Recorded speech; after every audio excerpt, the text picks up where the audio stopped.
اعوذ باللہ من الشیطان الرجیم بسم اللہ الرحمن الرحیم۔ آج کے درس کا عنوان ہے صحبت صالحین۔ سامعین کرام، انسان بالطبع ایک نمونے کا محتاج ہوتا ہے۔ جب تک ان کے سامنے کوئی کامل نمونہ نہ ہو، وہ اپنے مقصد حیات میں کامیاب نہیں ہوتا، وہ آگے بڑھ نہیں سکتا۔ اس لیے قرآن کریم نے صحبت صالحین پر بڑا زور دیا ہے، یعنی راست بازوں کی صحبت اختیار کرنا۔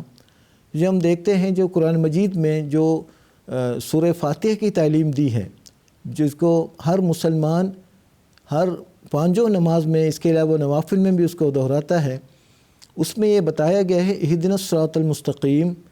ان لوگوں کے ہمیں وہ راستہ دکھا جو صراط مستقیم ہے، صراط الذین انعمت علیہم، اور ان لوگوں کا راستہ جن پر تو نے انعام کیا ہے۔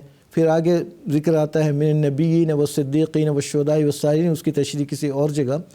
یعنی انعمت علیہم سے کیا مراد ہے؟ نبی، صدیق، شہید، صالح، یعنی ان لوگوں کی طرح ہمیں بنا، یا ان کے فیض سے فیضیاب ہو، ان کے نمونے پر چلنے کی ہمیں توفیق عطا فرمائے۔ اور قرآن مجید میں اللہ تعالیٰ نے حضرت صلی اللہ علیہ وسلم کو ایک اسوہ حسنہ قرار دیا ہے، یعنی پرفیکٹ ماڈل کے طور پر پیش کیا ہے۔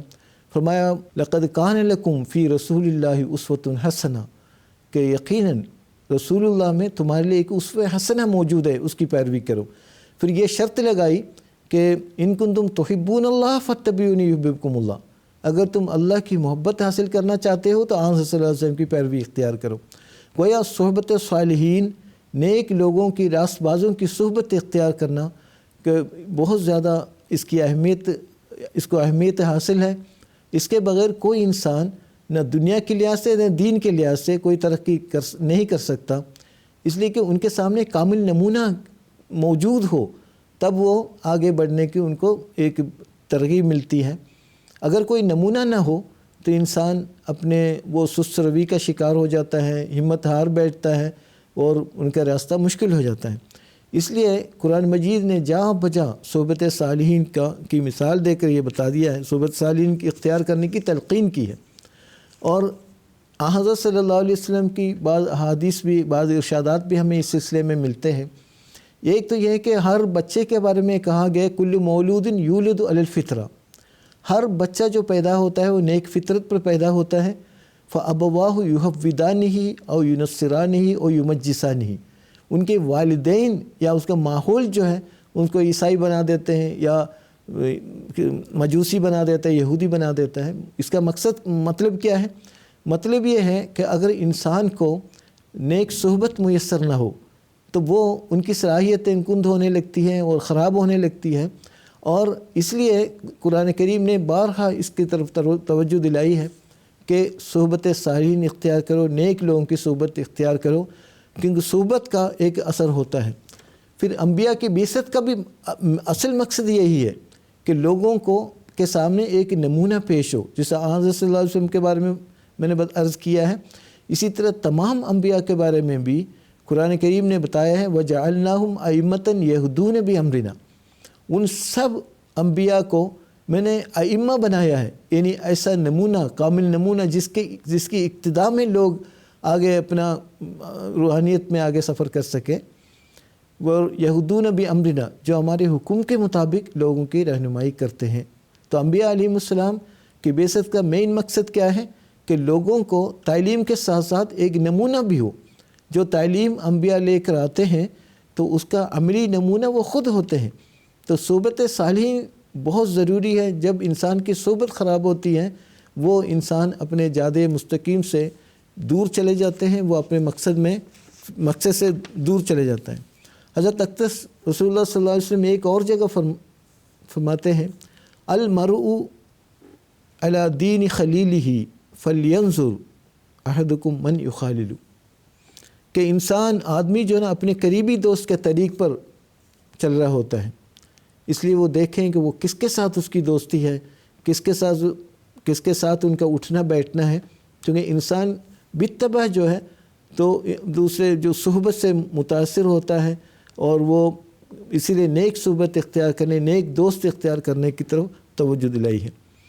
تو اس موقع پر ایک واقعہ یاد آتا ہے، حضرت سر ظفر اللہ خان صاحب رضی اللہ تعالیٰ عنہ جب اعلیٰ تعلیم کے لیے انگلستان جا رہے تھے تو خلیفہ اول کا زمانہ تھا، حضرت خلیفۃ المسیح اول کی خدمت میں آپ حاضر ہوئے، تو آپ نے جو نصیحت کی ہے، حضرت ظفر اللہ خان صاحب رضی اللہ عنہ نے تحدیث نعمت میں اس کا واقعہ کا ذکر کیا ہے۔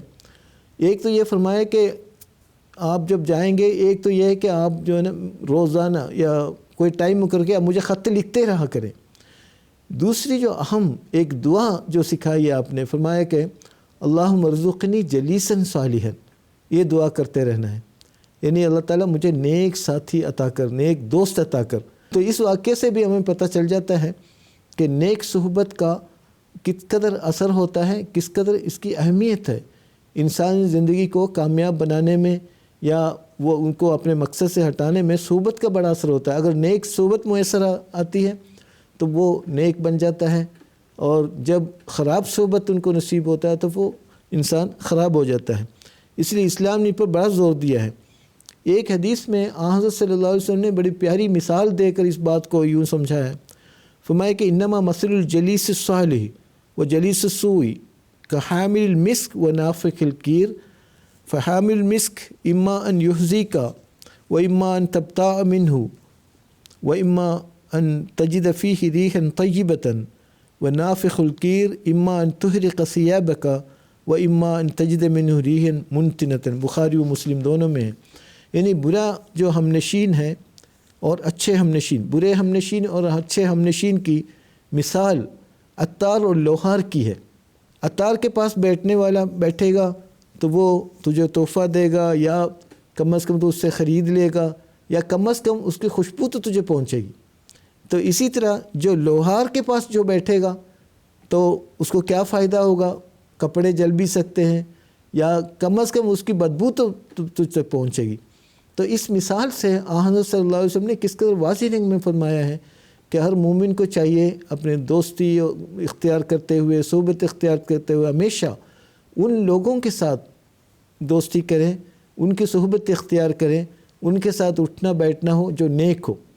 حضرت اقدس مسیح موعود صاحب نے ایک جگہ اپنی جماعت کے قیام کے مقاصد بیان کرتے ہوئے فرمایا کہ اللہ تعالیٰ اس جماعت کو ایک ایسی قوم بنانا چاہتا ہے جس کے نمونے سے انسان کو خدا یاد آوے۔